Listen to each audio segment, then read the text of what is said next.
Sitting behind bomb-proof glass beneath the eyes of a vast network of cameras and under the watch of 38 yeomen and the Tower Guard lies the two sovereign scepters of the United Kingdom. The first, topped with a cross, is adorned with 333 diamonds, 31 rubies, 15 emeralds, 7 sapphires, 6 spinels, and a composite amethyst. It is only 3 feet long, made of solid gold and bejeweled with the largest clear-cut diamond in the world, the 510-carat Cullinan the first. And the second, topped not with a cross but a dove, is slightly longer though more slender, and encrusted with just as many jewels. And beyond the monarch and the archbishop, they can be touched by only a single person, the crown jeweler, and is today used on only one single occasion, a coronation, where they embody the power of the sovereign as the head of state. And at a coronation, after presenting the monarch with what is called the ring of kingly dignity, but before setting the imperial crown upon their head, the archbishop performs what is called the investiture per sceptrum et baculum with the two scepters. First, the archbishop tenders the cross-topped scepter into the monarch's right hand and says, "Receive the royal scepter, the ensign of kingly power and justice." And then he presents the dove-topped rod into the monarch's left hand and says, "Receive now the rod of equity and mercy. Be so merciful that you be not too remiss. So execute justice that you forget not mercy. Punish the wicked, protect and cherish the just, and lead your people in the way wherein they should go." And the British monarch is not the first in history to see scepters as signals of imperial power. In Mesopotamia, Sumerian emperors held a rod called the Gidru, and Akkadian kings held one called the Hatum. In Greece, both mythic tyrants and historical elders held a staff called the Sceptron, from Zeus to Agamemnon. In Rome, under the Republic, consuls held the Sceptrum Eburneum, an ivory staff, and under the Empire, emperors held a Sceptrum Augusti, tipped with a golden eagle. But of all the ancient civilizations, it was Egypt that saw the scepter's symbolism of sovereignty as most salient and indispensable and multifarious. There was a scepter, a long straight staff with 2 prongs at the bottom and a canine head at the top. There was the Mekes and the Hetes scepters, marked by a nodule.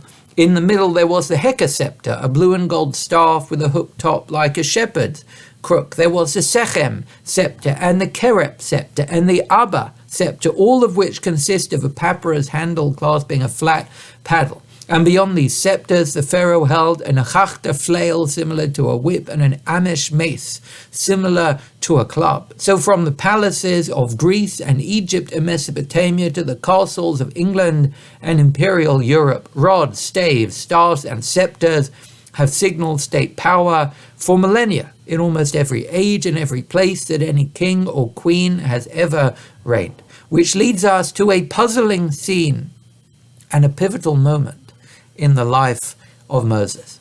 Having fled the metropolis of Ramses under the threat of death and spent decades as a shepherd in the wilderness, Moshe comes face to face with a divine fire that inspires him to return to the palace and free his people.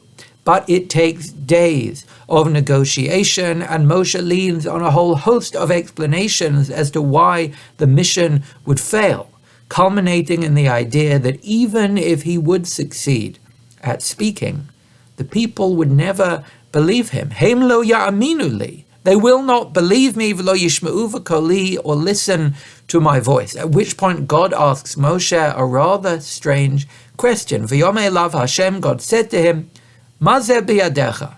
What is that in your hand?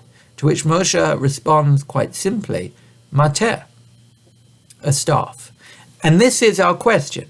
Why does God ask Moshe a question to which he has to already know the answer? There have been any number of occasions on which I've had to ask my children what they're holding behind their back to find that it is a candy or a piece of jewelry or something else that shouldn't be in their possession. But I'm not God. Surely the prime mover, the source of all existence, the creator of time and the cosmos, can see through fingers and know what Moshe is holding. Not unlike the very first question posed to humankind, Ayeka, where are you? Uttered when he takes cover in the trees of Eden, this question strikes so many of the exegetes as at odds with God's supposed omniscience. In the words of one representative commentator, Halo ra'ah sheyesh biyado mateh, could God not see that Moses was holding a staff? And the first resolution to this tension leads one exegete to see God's question as performative and compares him to an illusionist. Just as Penn or Teller or Darren Brown or David Copperfield might hand you a stack of cards and ask you to look at what you have in your hands as an invitation to explore the contents and ensure the absence of any self-evident deception, God, about to transform Moshe's staff into a snake, invites him to examine the wood so that he could be sure that God's miracle wasn't simply the average magic. As Rashi puts it, this question from God, what is in your hand, to Moses is ka'adam she'omer lechavero, like one who says to a peer, Moda ata shazu lefanecha even hi, do you concede that what you have in your hand is stone? Omer lo hein, and if they say yes, the illusionist then responds, harina osa ota eitz, now let me turn it into wood.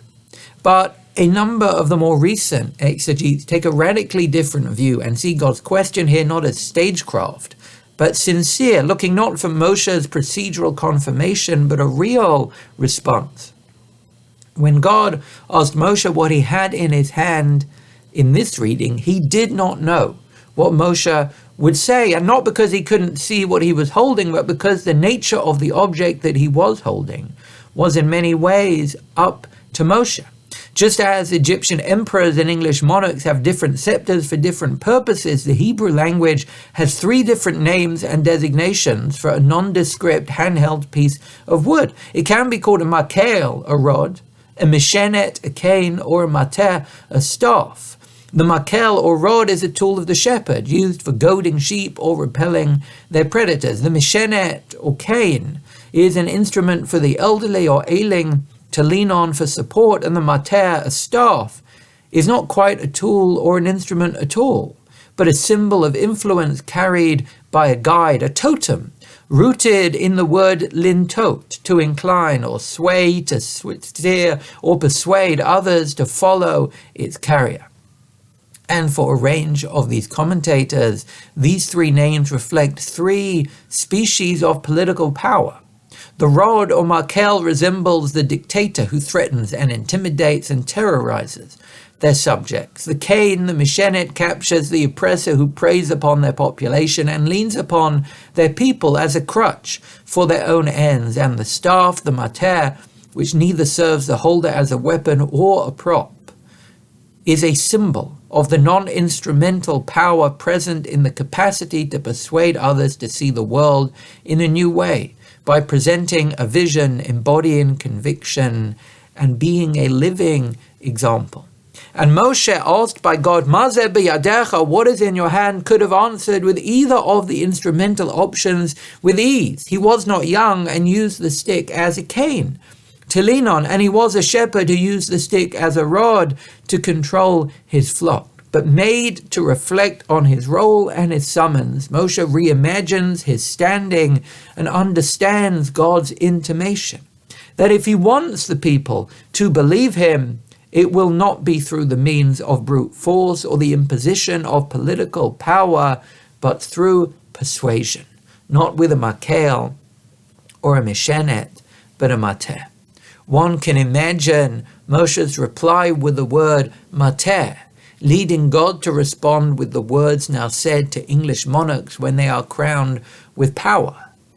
Take the staff, Moshe, of equity and mercy. Be so merciful that you be not too remiss. Punish the wicked, protect and cherish the just, and most importantly, lead your people in the way wherein they should go. In the formative moment of Moshe's public life, when he is inspired by a fire to fight for the right of slaves to be free, he is also taught to transcend his doubt by seeing that he has in his hands the power to lead rather than lean, to lift rather than insist, to stand as a beacon of hope rather than an instrument that goads. God's question engenders a mosaic reflection on the capacity for persuasion to induce faith, and it invites us to reflect on that same question. Ma ze biyadecha? What is in our hands? Let us all find ways, both great and small, to give others faith in themselves and in our creed, not by the force of a cane, but by lifting a staff and leading the way. Shavua Tov.